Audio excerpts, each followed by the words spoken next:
Francisco Souza, né? Eu sou professor do Departamento de História.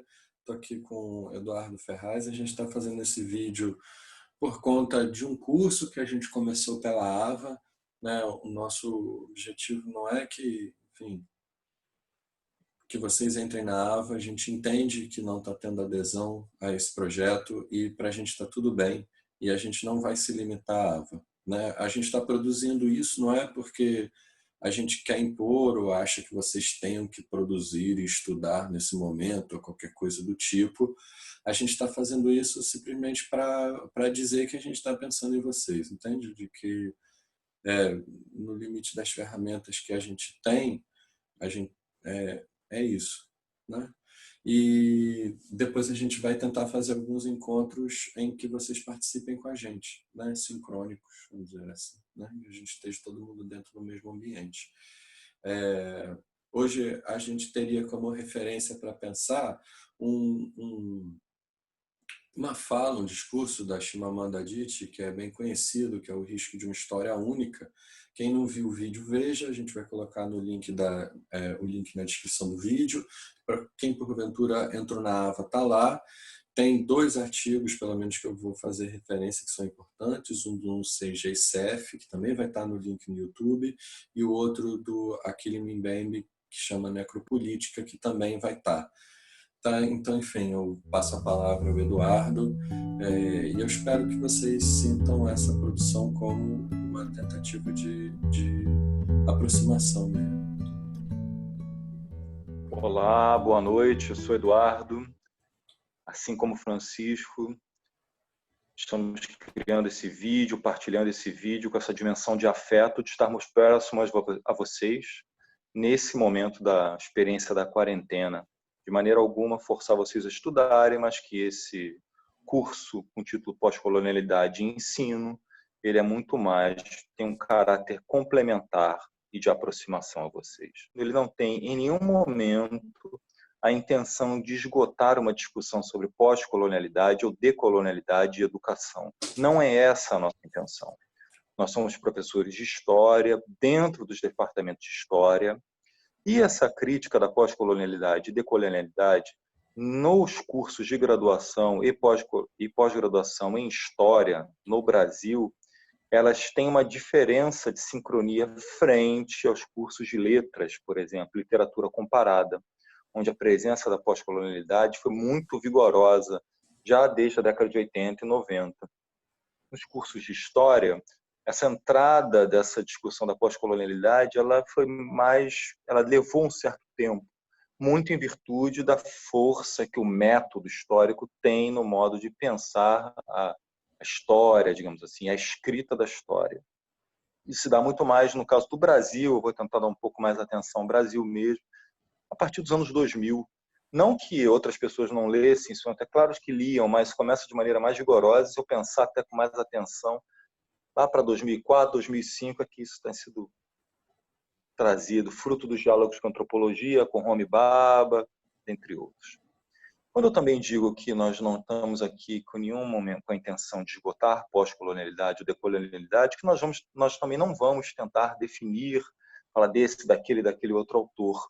Nós estamos pensando os possíveis usos para dentro desse nosso curso, pensando com o ensino e o ensino de história, e mais precisamente até de história do Brasil, fruto da presença vigorosa do Francisco pensando esse curso. Então, nesse caso, quando a crítica da pós-colonialidade se espalha pelo mundo de maneira vigorosa e entra nos departamentos, especialmente de literatura comparada, do âmbito anglo-saxão, já no fim da década de 70, tem um elemento que nos ajuda muito a pensar na história, que ela é muito precisa, ela está atacando a ideia de cânone literário.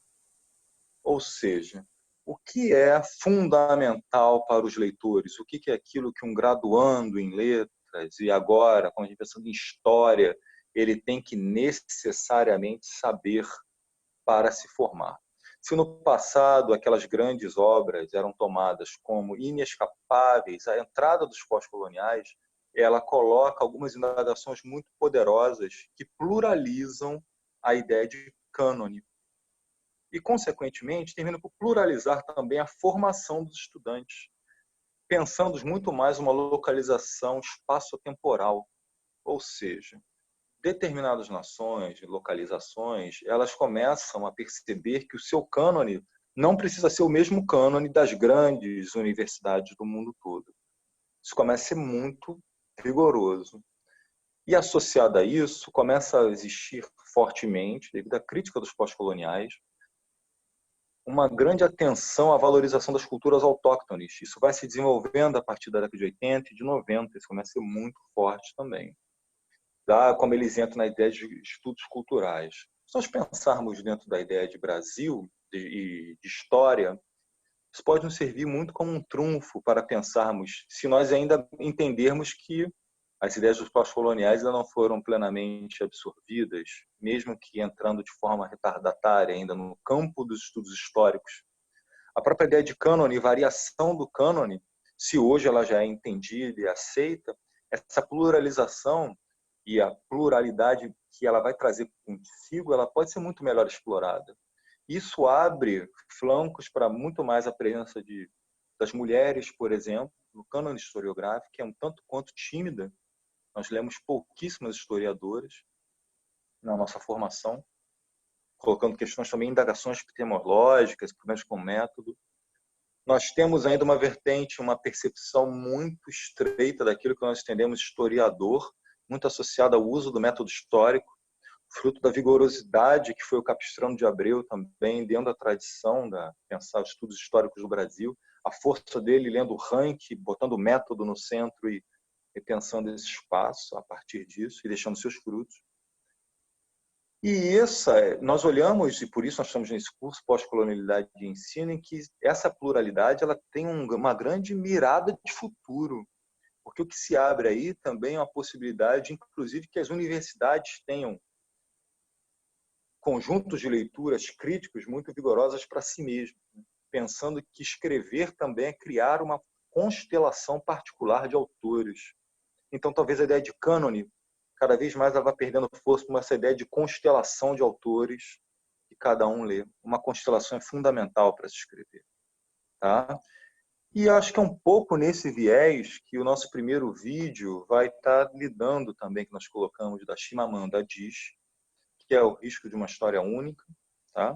Perigo de uma história única, está muito posto isso lá, no qual a autora ela vai comentando de como ela, desde criança, ela resolve tentar escrever, e ela escreve com um imaginário controlado, se vocês me permitem essa consideração, por todas as referências europeias. Então, os personagens dela, rabo de cavalo, bebiam cerveja de gengibre, algo do tipo que ela pontua. Ela colocava no espaço africano, nigeriano, para ser mais preciso, as referências europeias que ela lia. Então, o risco de uma história única também não deixa de estar falando dos riscos da existência de um cânone rígido literário. E de forma alguma eu digo aqui que devemos abandonar cânone e grandes obras. Não é disso que nós estamos tratando. Especialmente nós, aqui em espaços não hegemônicos. Na verdade, periféricos, muitas vezes. O que nós estamos dizendo é que a pluralidade ela é fundamental para a potência e para a ampliação das opções de formações subjetivas, que é o centro, a partir do argumento da Chimamanda Adichie. Nesse caso, questão. Vou passar a palavra para o Francisco, que vai dar continuidade dessa discussão.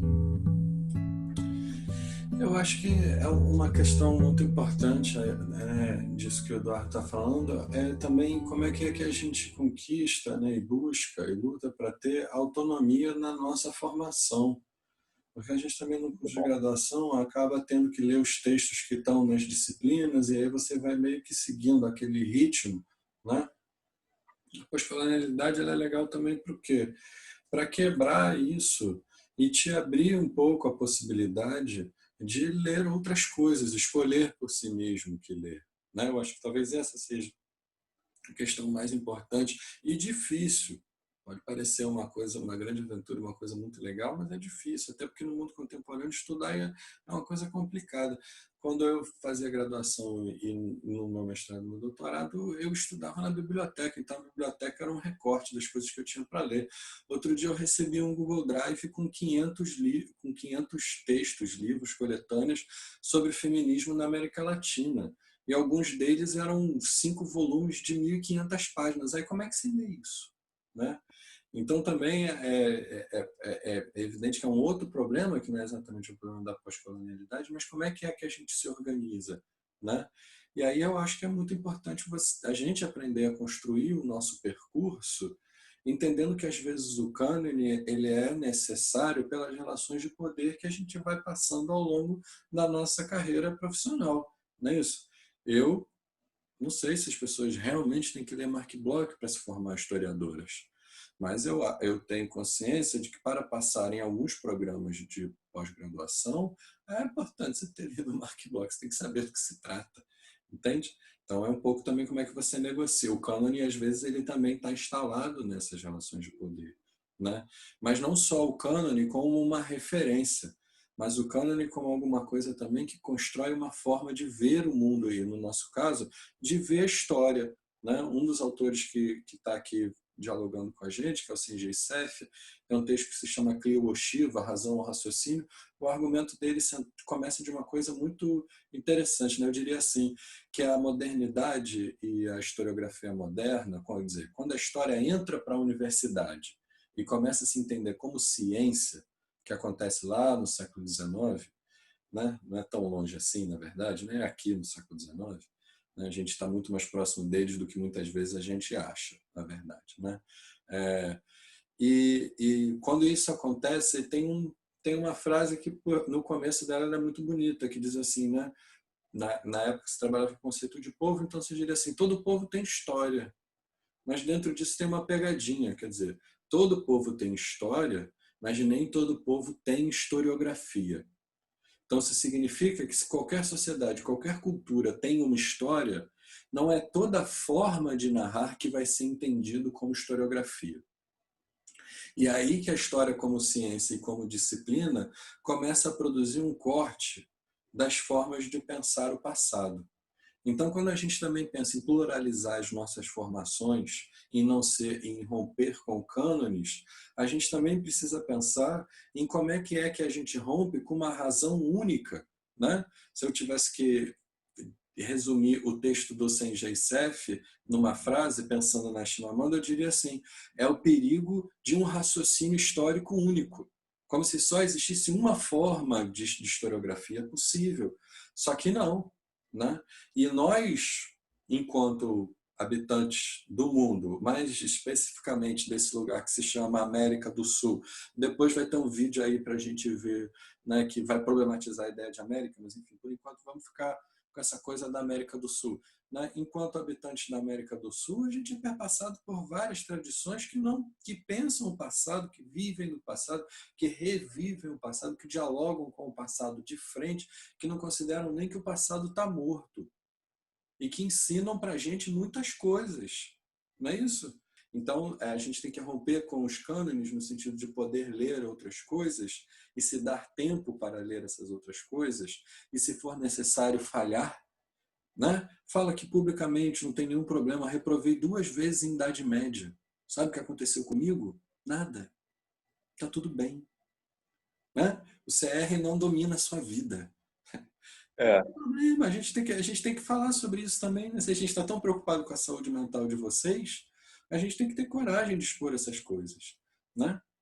Mas, fechando parênteses e voltando ao ponto, romper com as formas de romper com a razão como um singular e entender que são vários raciocínios históricos, ou seja, o historicismo, essa historiografia universitária do século XIX, ela é uma possibilidade, o que não significa que a gente esteja jogando ela fora. Ela é importante em muitos momentos, sim, mas ela é uma possibilidade, não é a única. É aquela que a gente mais trabalha dentro de um curso de História, mas não também é a única que existe dentro do curso de História, né? Ela também pressupõe uma outra coisa, que é você romper também com os cânones de experiências que formam o seu horizonte de mundo. Então, o outro texto, que é o texto do Mbembe, ele ensina várias coisas. O Mbembe é um cara legal para pensar um monte de coisas. Mas uma das coisas que eu acho, para mim, né, me bateu muito forte é o quê? Não dá mais para pensar o que é a experiência moderna. Vamos pensar lá do que aconteceu de 1500 para cá, ou seja, pensar toda a história do Brasil a partir de conceitos que são formados no mundo europeu. Eu gosto muito do exemplo da ideia de formação da nação. Se você vai estudar a formação da nação no curso de História, o que você vai ler? Eric Rubensbauer e Benedict Anderson.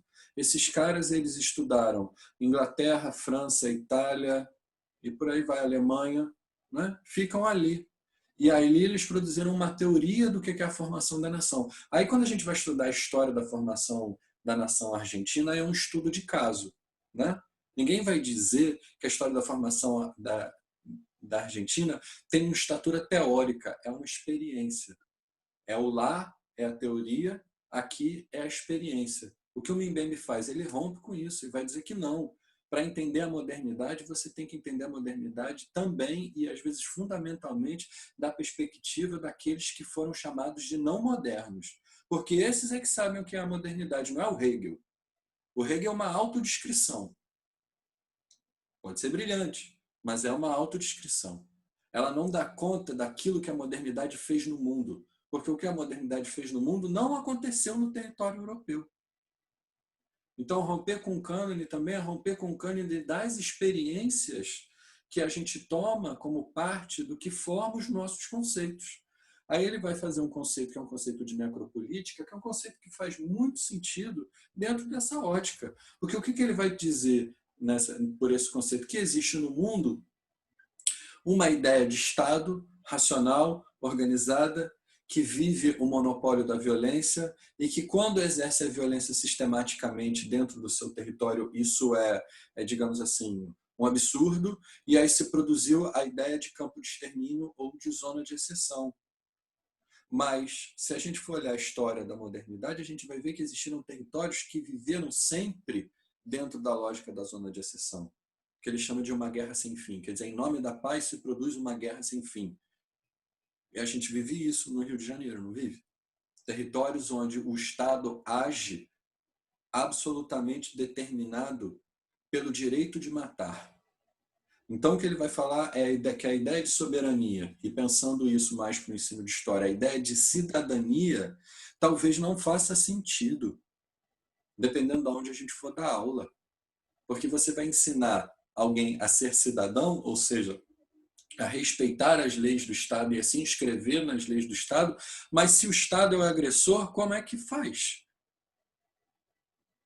Que cidadania é essa? Né?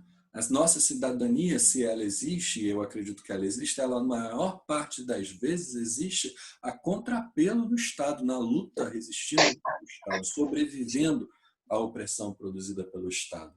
Não que não se deva disputar o Estado e que não se tenham tido conquistas na disputa pelo Estado. Eu acho que o SUS, no momento que a gente está vivendo, é muito óbvio. O SUS foi feito por luta popular. As pessoas acamparam em Brasília nos anos 80. Então, a gente não tem um sistema único de saúde, um sistema público que diz que todos têm direito à saúde, porque a ditadura estava acabando e não sei o que, não sei o que. Não, não foi uma festa da democracia. Foi uma luta real e constante de pessoas que se arriscaram e foram lá, deram a cara a tapa e construíram um projeto, proporam e se impuseram. Né? Então, também, quando a gente entende que a gente tem que romper os cânones, a gente também tem que romper os cânones para pensar conceitos que são conceitos que a gente usa o tempo inteiro. Democracia, república. É sério que eu ainda, toda vez que for falar de democracia, tenho que falar da polis grega. Na formação de um estudante, tudo bem você ter essa responsabilidade com a formação dele, porque é um capital cultural importante. Mas na sua atuação política, tipo Hannah Arendt, não sei se vocês já leram, mas se vocês forem ler, ela vai falar o quê? Democracia, ação, o mundo idílico utópico dela está na polis. Para mim, isso não faz absolutamente mais nenhum sentido. E digo a vocês sem nenhuma vergonha, já fez. Já teve um momento na minha formação onde eu partilhava dessa referência. né? Eu acho que eu, Eduardo e tantos outros que estão ingressando agora na universidade, a gente foi formado numa estrutura radicalmente eurocentrada. E tudo isso é uma grande novidade positiva, que só é possível também pela pressão dos movimentos sociais. Nós, a rigor, não somos autores dessa renovação. Quem faz a renovação do campo acadêmico hoje são os movimentos negros e os movimentos feministas, os movimentos que debatem as N formas de sexualidade e de gênero que acontecem hoje. São aqueles que estão falando em nomes de diferentes territórios, sem os quais esse próprio vídeo talvez não estivesse acontecendo, né? Quer dizer, eu acho muito importante a gente também entender que a autoria de certos movimentos, que acontecem inclusive dentro da universidade, não se dão só por conta do que acontece na universidade. A gente está aprendendo a romper esses muros, fundamentalmente com vocês, né? Uma nova geração engajada, sem o qual a gente não teria força para fazer o que a gente está fazendo, né? Seria muito mais difícil. Enfim, espero não ter me estendido demais, mas eu acho que é isso, né? Eu espero que a gente possa estar junto. A gente vai publicizar na próxima quinta-feira. A gente vai fazer um cartazinho, essas coisas, vai colocar no Instagram, Facebook, no site do departamento. Vocês entram em contato, a gente passa o link do Zoom para vocês estarem com a gente estar numa dinâmica mais próxima do que seria uma dinâmica presencial. Mas o fundamental é só isso. A gente está pensando em vocês. Tá bom, ó. Fiquem bem, com saúde. Uma lembrança com essa relação entre pós-colonialidade e ensino com atenção à história do Brasil. Nós também não estamos dizendo que vocês só têm que ler Sul-Sul ou só autores do Sul, nada disso. Nós apenas estamos investindo na pluralidade e apresentando algumas opções. Porque mexer no cânone, efetivamente, deveria ser a ação de todo aquele que se pensa. Estando na Europa, estando na Ásia, estando na África, estando em algum país, Nigéria, Brasil, Alemanha, daquele deveria construir sua própria constelação e mexer no cânone a partir de suas questões. O que o pós-colonialidade traz de interessante é que isso é colocado no centro do problema para a formação da subjetividade e para a discussão sobre ensino. Muito obrigado, tá? Continuamos juntos. Tudo de melhor. É isso. Tchau, pessoal. Tchau, tchau.